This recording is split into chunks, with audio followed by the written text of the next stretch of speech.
I caught my wife whispering sweet nothings, in our bedroom, to another man, while I was hidden just feet above her in the attic. That was the moment everything changed. I wiped the sweat off my forehead, still a bit stunned by the news I got earlier that morning. I'd just been promoted to night shift supervisor at Langston Packaging, effective immediately.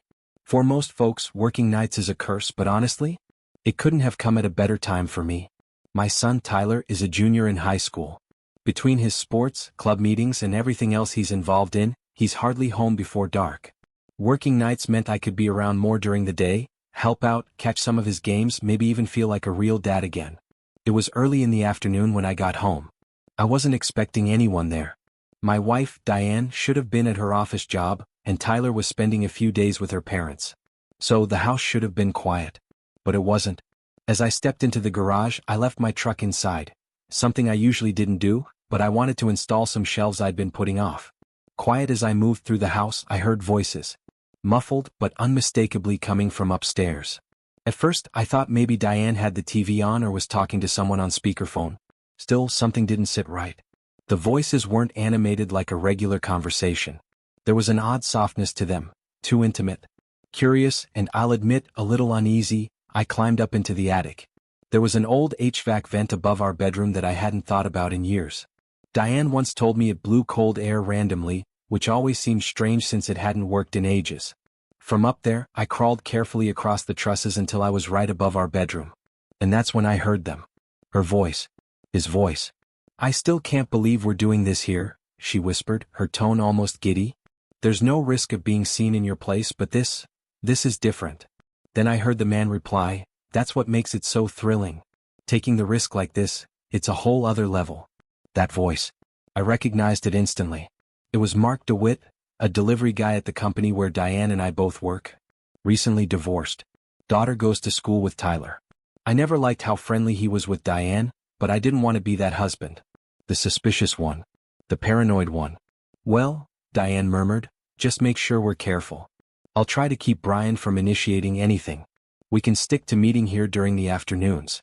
I just don't want to think about what he'd do if he ever found out." Right then, something cracked inside me. The kind of crack you don't recover from. I stayed still. Listening. Processing. My wife, the woman I trusted more than anyone, was sneaking around behind my back in our house. The home we built together. The bed we shared. And the worst part? She was making plans to keep me out of the way. I didn't make a sound as I crawled back and climbed down into the garage. From the outside, it still looked like no one was home. My truck wasn't visible from the street, which meant Diane had no idea I was there. I sat in the garage for a while. Thinking. Breathing. It's funny. Just that morning I was celebrating. A new job, more income, a bit of pride in my chest. I'd even thought I might hire a contractor to fix up the house instead of doing it myself. I figured my time was more valuable now. But now I was seeing things differently. My time was valuable. Too valuable to waste on someone who could look me in the eye while living a lie. Everything inside me had shifted. I wasn't clinging to the life I used to have anymore. Whatever I'd built before, my routines, the expectations, even the marriage, I wasn't tied to it now. My focus was clear. I was going to make sure my son Tyler could go to college without ever worrying about money. After that, I'd build a new life for myself. A better one. One that was actually mine. By the time Diane walked through the front door after work, I had my emotions tucked away like they didn't even exist. I'd been calm, collected. Played it off like it was just another day. "You home early?" I asked, keeping my voice casual. She gave me a half-hearted smile. "Yeah, just a little." I had already cracked open a couple of beers and caught the end of a ball game. I'd also quietly set up an air mattress above the garage in what was soon to be my own private place. Once I was sure she had gone to bed, I pulled into the garage, parked out of sight, and climbed up to my little escape. And honestly, I slept better than I had in weeks. The next morning, I met with a contractor. One of the guys I'd been talking to about finishing out the apartment space above the garage. He was between jobs and offered me a deal if I could start immediately. Said his crew would be moving on to a big development in a couple weeks. I didn't even hesitate. We shook hands, signed the papers, and they got to work that same afternoon.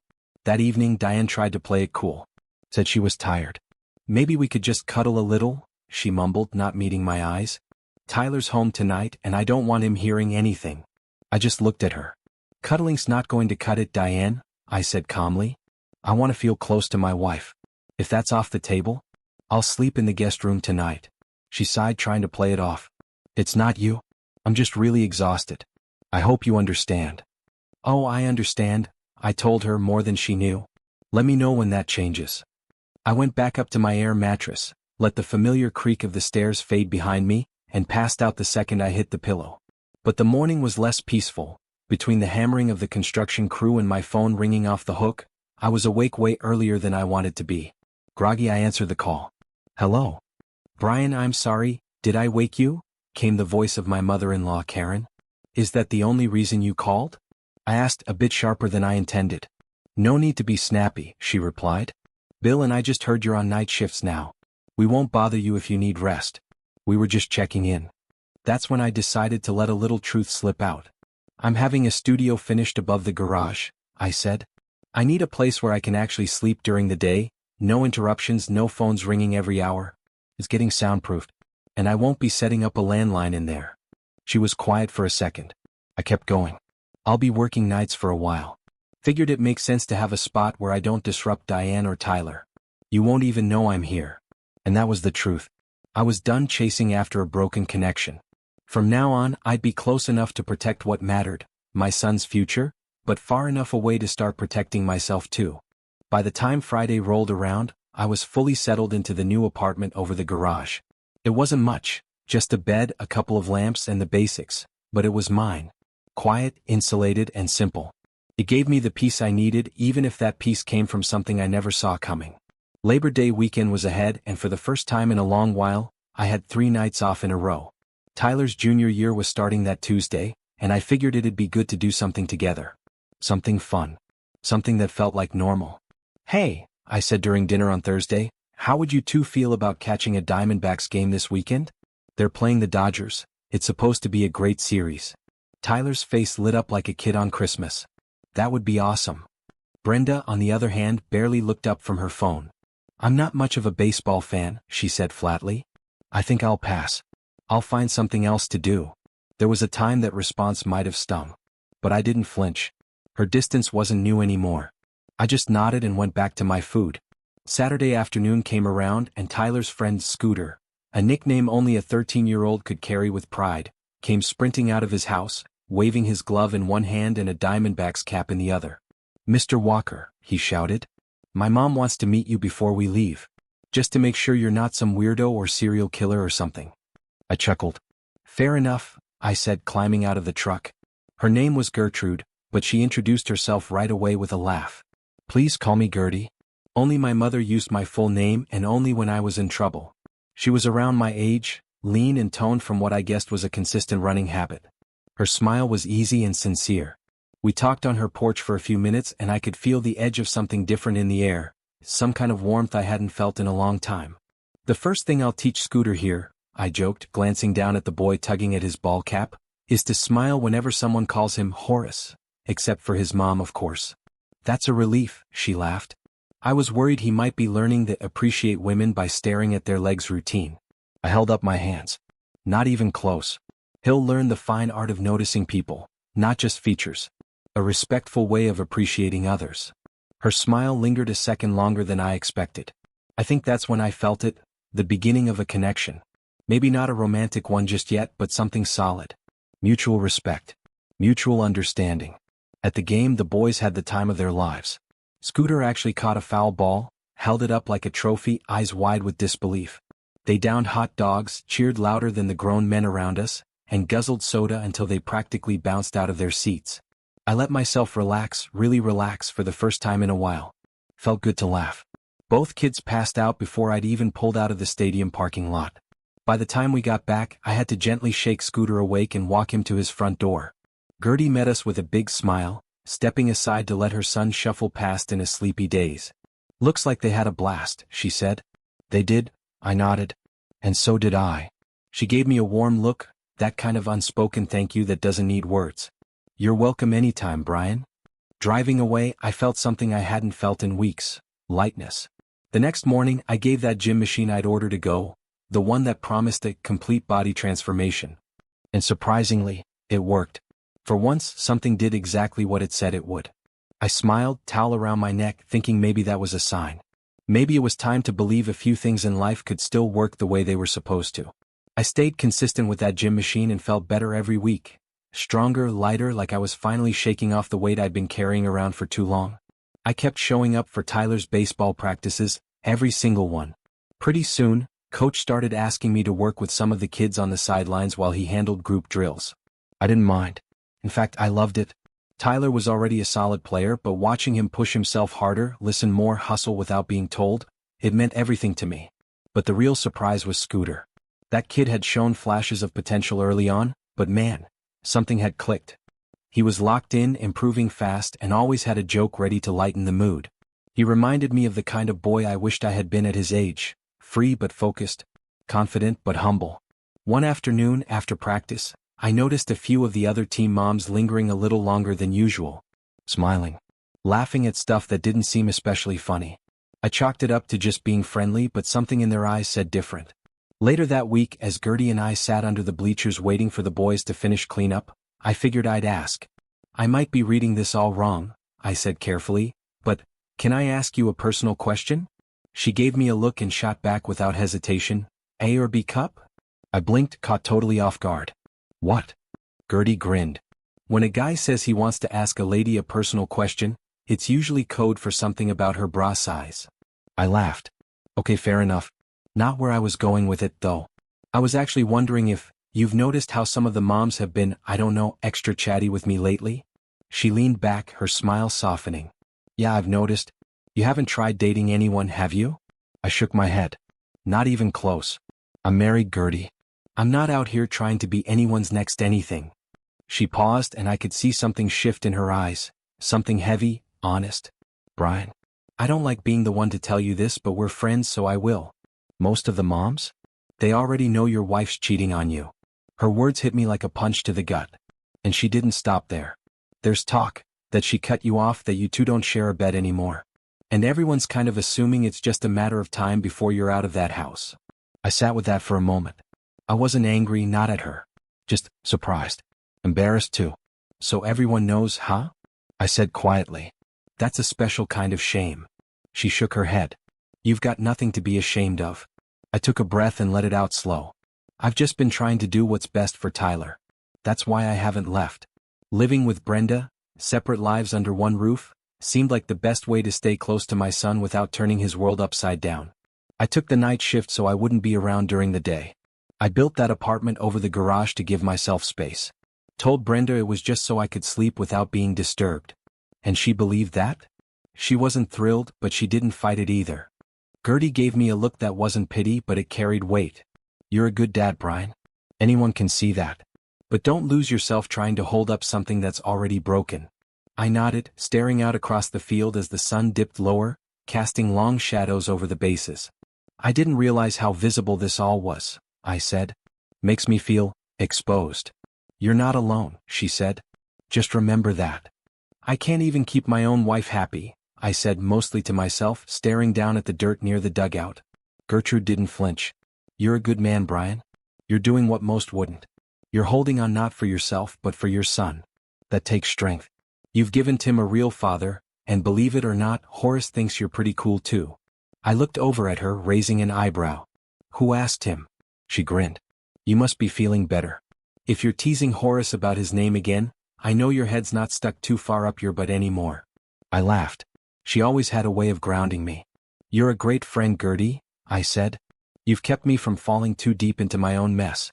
Probably more than you realize. The sun was beating down as the players warmed up for the afternoon game, and I could already feel the tension in my chest.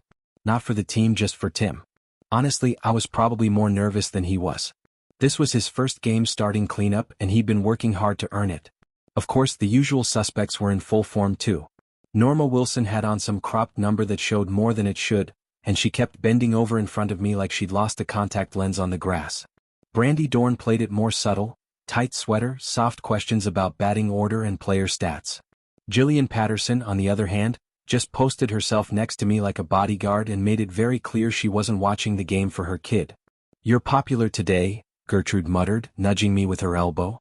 I gave her a tight smile. They're not here for the game. Just then I caught a familiar figure approaching. Brenda. She gave me a nod and stood beside me. I'm here for Tim. Obviously, she said, glancing around. Other mothers are here too. Some more focused than others. I didn't say anything at first. I just kept my eyes on the field. How'd you get away from your obligations today? I asked without looking at her. There was a pause. I could feel her glance at me, unsure. For a split second I saw a flicker of guilt in her face, but just as fast she masked it. If she thought I was hinting at something, she brushed it off. If I really knew anything, she figured I'd be angrier. More direct. She was right in a way. I'm not one for games and I don't do passive-aggressive. But what she didn't realize was, I knew enough. And I wasn't angry. Not anymore. I was just done. The game started and I focused in on the field like it was the only thing that mattered. First 2 batters, strikeouts. Nerves tightened up in my stomach as Tim stepped into the batter's box. Brenda looked concerned. I could tell by how her arms folded a little tighter across her chest. The pitcher wound up and the first pitch came in high, real close to Tim's head. She flinched. So did I. Second pitch, low and outside. Tim reached for it and the crack of the bat snapped across the field. He sent it right over the first baseman's glove, clean double. I stood up and clapped until my hands hurt. Scooter stepped up next. Brenda did a double take. He looked older, stronger, more focused than last summer. Confidence poured off him like sweat under the Arizona sun. First pitch he took. Second pitch, he drove deep into left field. Gertrude turned to me, pride written all over her face.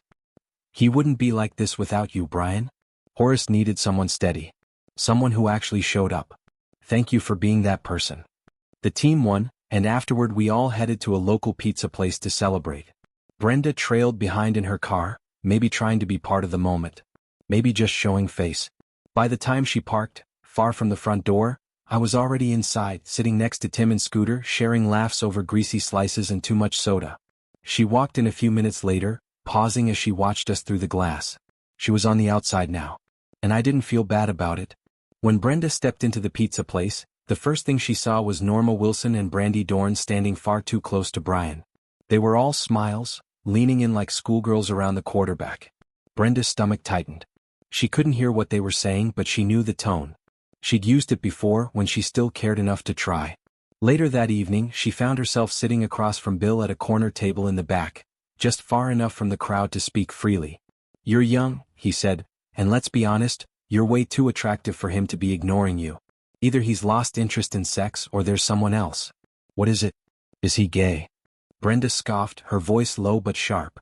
"He's not gay. Trust me. Brian's always been masculine. That's not the problem." "So what then?" "He's just exhausted," she insisted. "He works the night shift. He's barely home except to grab dinner or mow the lawn on weekends." Bill leaned in, voice more pointed.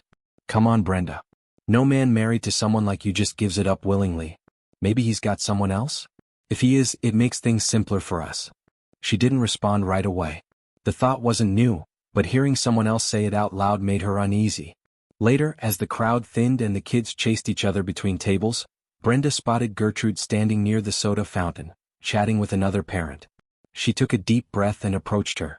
"Gertrude, it's good to see you again," Brenda began with a practiced smile. "Horace is really turning into quite the ball player. And such a nice boy, you should be proud." "I am," Gertrude said, guarded but polite. "Tim's doing well too. Brian's really been a great mentor to Horace. It's made a big difference." "Yeah," Brenda said, her voice catching slightly. "Sometimes Brian's a little too good." Gertrude raised an eyebrow. Brenda took that as her opening. "I'm sure you've noticed how some of the women hang around him lately," she said carefully. "I was wondering if you could help me out." Gertrude stayed quiet. "I love my husband, I really do," Brenda continued. "But things haven't been right between us. I'm not proud of everything that's happened, but I'd like to try and fix it. I know Brian respects you. Maybe if you could, I don't know, put in a word." Gertrude's face stiffened. "Brenda," she said gently but firmly, "I don't condone cheating. At all. If Brian were the one having the affair, I'd tell him the same. It breaks trust. It breaks the whole marriage contract."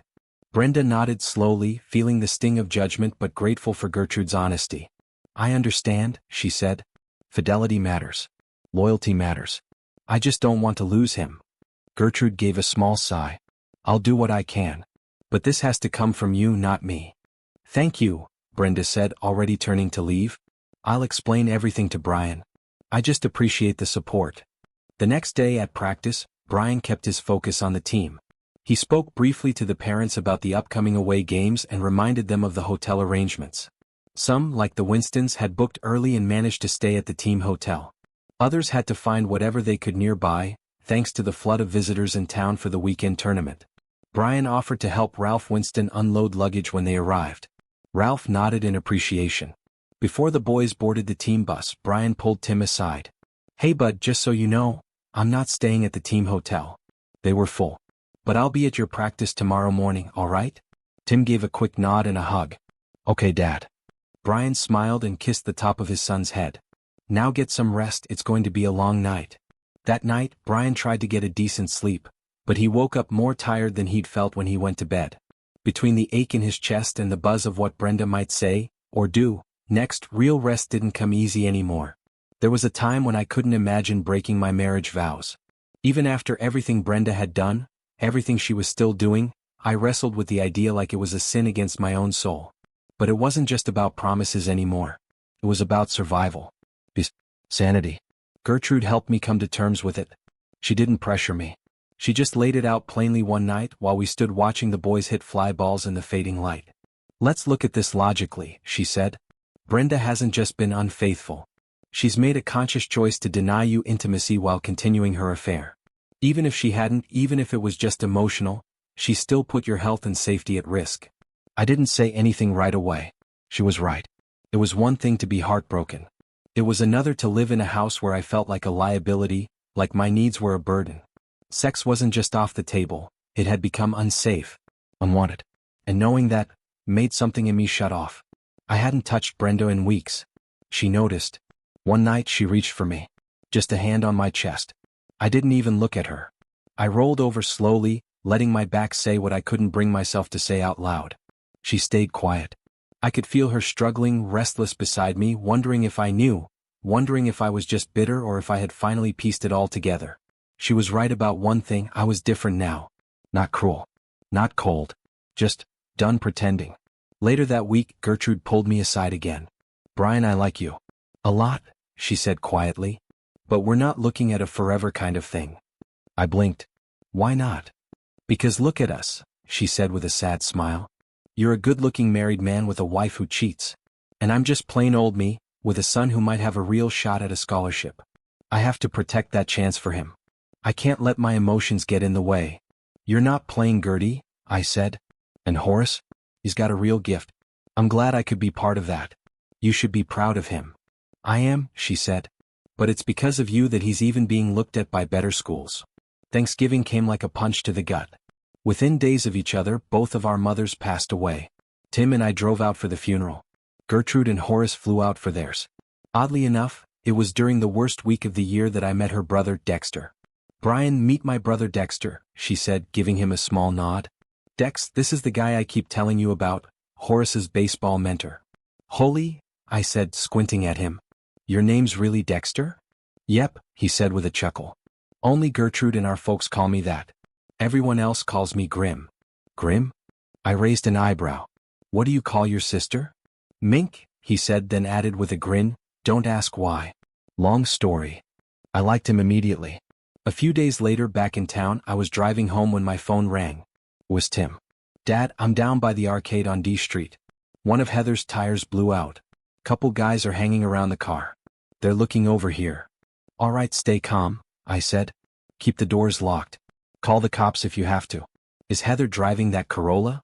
"Yeah, a 2017, he replied. "I'll find a wheel and be there in a few." I hung up and ran inside the parts shop looking for Gus. The bearded guy I knew drove a Corolla. "Gus," I called out. "You still have that 17 Corolla?" "Sure do," he said. "Good," I nodded. "I need your help. Now. I need to handle problems like that. Call AAA next time," Bill barked into the phone. "It's not my fault your mom never kept a spare in that car." Brenda turned from the sink, arching an eyebrow. "What was that about?" Bill waved it off like it was nothing. "Heather had a flat. She's getting it taken care of." He didn't mention that Heather had called him panicked because a few punks were circling her car near the arcade. He didn't say how fast he'd hung up the moment he realized Brian was already on his way. By the time I pulled up, Gus was right behind me and Jack, a kid I'd coached last season, was already there. I didn't wait. I hopped out, grabbed the jack and tire iron from Gus's trunk, and nodded to the teens lurking nearby. They took a step forward. Bad move. Jack stepped between us and the nearest one and dropped him with a clean, quick right hook. Just one. The second guy froze, eyes darting to Gus, who was already moving in, fists clenched. Raise the car a bit more, I said to Jack, calm as if we were in the garage at home. While Jack cranked the jack higher, I kept my knee planted on the back of one of the punks who had tried to sneak around and yank me off the job. He writhed under me, throwing insults, trying to squirm loose. Stay still or I'll forget I'm a nice guy, I muttered, tightening the last of the lug nuts. We finished in minutes. No one else stepped forward after that. We left them there, dignity bruised but still breathing. The next day I was dead tired. The kind of tired that sleep barely touches. I'd barely shut my eyes when I felt the bed shift and Gertrude's voice warmed the room like sunlight. Horace told me what happened last night, she whispered as she curled beside me. You were incredible. Thank you. For being there for the kids. She kissed my neck, arms wrapping around me. You're about to get very lucky. I laughed into her shoulder. What about Horace and Tim? They're at the girls' house, she said. No school today. I had to wait until they were gone. Meanwhile, back at the office, Brenda had only just clocked in when Sue Blaine cornered her at the water cooler. Sue wasn't the kind to whisper. So, you hear about last night? She asked, voice laced with judgment. Brenda played dumb. What about it? Brian saved the day. Jumped out of that truck like some action hero, knocked heads, changed a tire, scared those thugs off. My daughter was there. She said it was the coolest thing she's ever seen. Brenda's smile faltered. So what's the problem? The problem, Sue snapped, is you. You turned your back on that man. And your daughter. You handed them off to someone else. Brenda's voice dropped, sharp and defensive. My son was in that car. I haven't seen Brian act like a husband in months. Sue folded her arms. He was a husband last night. He was a protector. A man. And if you can't see that, then you've already lost him. Bill, who'd wandered into earshot, gave a smug chuckle. All the superhero stunts in the world won't change the fact that I'm better at certain things. Brenda turned, fire in her eyes. Being a man isn't about that, Bill. It's about showing up. It's about character. And in every way that matters. Brian's more of a man than you'll ever be. She walked away not because she had somewhere to be, but because she needed to get as far from the truth as possible. I never wanted this, Brenda snapped. I didn't want to be in this situation either, but I was trying to help. I didn't want you sleeping with her. Her voice was rising now. Tears clung to her lashes, but her tone was sharp with hurt. I can't believe you'd cheat on me, Brian. Especially with her. Gertrude, Mink as I called her, didn't flinch. Her reply was calm, steady, grounded in the reality Brenda had long tried to ignore. I know it's hard to accept, she said gently. But people act on their needs when they've been ignored long enough. Bill didn't want you and Brian to be close. Not emotionally, not physically. So Brian turned to someone who was there. I didn't chase him. I didn't steal your husband. I was simply there when the whole thing fell apart. Brenda's hands clenched. Her voice cracked, but the fight was still in her. I won't let this go on. What kind of father are you, Brian? You had no right to be with her. Mink stood her ground. You gave me that right, she said, not cruelly, just plainly. The moment you chose Bill Grant and stepped out of your marriage, you released Brian from the responsibilities he held toward you. He and I are exclusive now. We trust each other. And he knows he can't share himself with anyone who doesn't respect what he's been through. Brenda's walls finally crumbled. Her voice softened, filled with remorse. I'm truly sorry for how I've disrespected you both. Can you ever forgive me? Mink looked at her with a kind of distant empathy. Maybe Brian will. In time. But trust? That's a different mountain to climb. You've got to sit with what you've lost before you can ever understand how to earn it back. I stepped in then. Quiet. Measured. You have two choices, I told Brenda. Start the divorce proceedings and we go through the legal motions, or you stay married and we live separate lives indefinitely. But dragging this out will only hurt Tim, and I'm done pretending for his sake. The divorce was finalized 2 months later. On the day we signed the papers, Brenda handed me a letter, probably an apology, maybe a plea, maybe both. I glanced at it, then tossed it into a trash can beside the courthouse steps without a word. She broke down right there on the sidewalk. You won't even accept my goodbye? She cried, voice ragged. That's all I wanted, just for you to read it.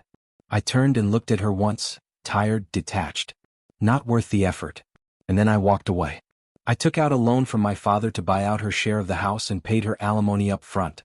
Tim had just turned 18, so there was no child support to arrange. He chose to stay with me at least through college. Said he felt more at peace in a house where people were honest. Brenda wasn't at the wedding the following year. Mine and Mink's. She wasn't invited. Not out of spite, but because some things don't belong in certain chapters of your life.